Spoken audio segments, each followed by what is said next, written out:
pagtuturo ng sex education ngayong Hunyo. Kailangan nating isulong ang konting sex education for the protection of the children kasi they are vulnerable to adults who have bad intentions, who can abuse them.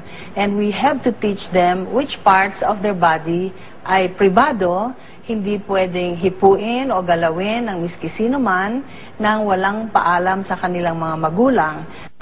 Pero giit ng simbahang Katoliko, hindi dapat sa eskwelahan natututunan ng mga bata ang tungkol sa sex, kundi sa tahanan. 4 ang anak ni Viviana. 3 sa mga ito, maagang nabuntis. Masakit din sa amin, umiyak ako kasi hindi nga sila nakapag-aral. Dahil yung hindi nga namin narating, gusto nga namin sa kanila, kaso nabigo rin kami. Gaya ng maraming Pilipinong mga magulang, di niya diretsyong nakakausap ang kanyang mga anak tungkol sa pagtatali. Siyempre nakakaya naman. Malalaman din naman ng bata yan kahit hindi mo turuan. Madalas daw ang pangaral niya ngayon sa kanyang bunsong anak at umaasa siyang di ito magagaya sa kanyang mga nakatatandang kapatid. Para sa akin kasi, information is a positive thing. Basta meron kang impormasyon, mas makaka-decide ka ng maayos para sa sarili mo. Ngayong Hunyo, matutunan sana ng mga bata ang tamang impormasyon tungkol sa sex, di lang mula sa kanilang mga paaralan, kundi pati rin sa kanilang mga magulang. Gabay na naranasan sana ni Ace bago pa siya naging batang ina.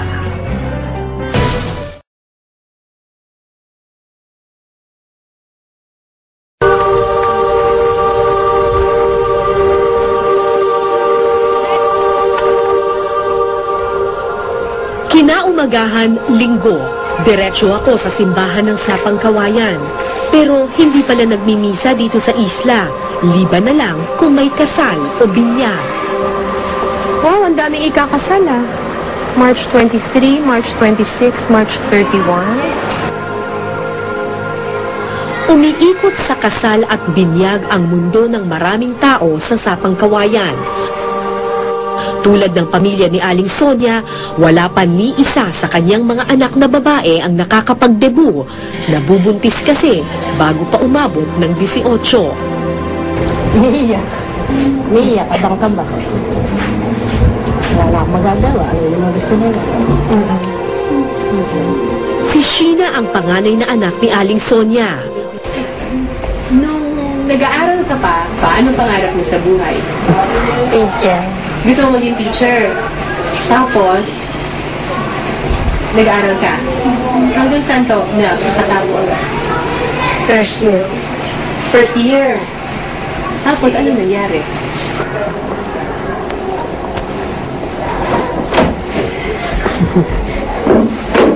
Ba't ka naiyak? Kasi,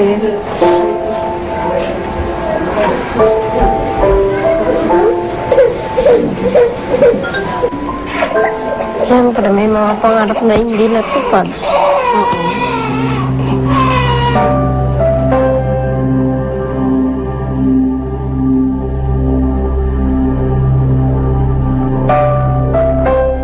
Isa sa pinakamahusay sa klase si Sheena nang magtapos siya ng grade 6, kung kaya sinubukan pa siyang ipasok sa high school sa Karatig na bayan. Pero di nagtagal, kinapos din ng perang pagtustos ang kanyang mga magulang at napilitan siyang bumalik sa isla. pagbalik mo dito sa baryo, ba't hindi ka nag-high school dito? Eh, wala po ang high school dito. Walang high school dito. So, pagbalik mo dito, Bumalik din po ako din. So, yun na po, nag-asahan lang po ako. Eh, wala din naman po, hindi naman din po, parang pong nawala ng pag-asa, gano'n. kasi wala namang high school. Hindi na rin naman magkakapag-aral. Nag-asawa na lang po.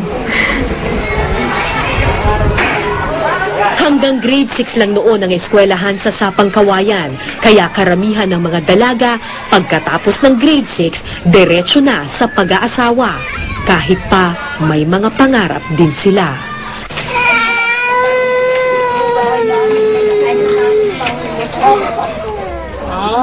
Dalawa na ang anak ni Sheena ngayon. Hangad niyang mabago ang kapalaran ng kanyang mga anak at kapatid. Ito po yung gusto ko po ngayon yung maging maayos na lang yung buhay ng mga anak ko. Yung mga pag-aral ko sila man lang makapagtapos. Pero makalipas ang ilang taon, nabuntis rin ang kapatid niyang si Bianca. 14 lang si Bianca nang makipagtanan sa kasintahan. Sinisisi ng maraming magulang ang kawalan ng high school sa Sapang-Kawayan kung kaya maraming batang babae ang nabubuntis ng maaga. Kung kaya noong 2008, nagpatayo ang gobyerno ng high school sa islang ito. At dahil dito, hangad nila unti-unti nang bumaba ang bilang ng mga dalagitang nabubuntis. Si Shaina ang bunsong babae ni Sheena. Siya ang tanging inaasahan ng pamilya na makakapagtapos ng hindi nabubuntis. Kahit man lang sa kanya, matutupad ang pangarap ng kanyang ate Sheena. Anong pangarap mo sa buhay? Trabaho. Anong trabaho? Siya, pamaya, kaibigan. Nasa third year high school na ngayon si Shaina. Marami raw nang liligaw sa kanya, pero porsigido ang batang makamit ang kanyang mga pangarap. Sa kumapit tapos ng trabaho. Maraming matulong. Kami kayo po. Sila na yan.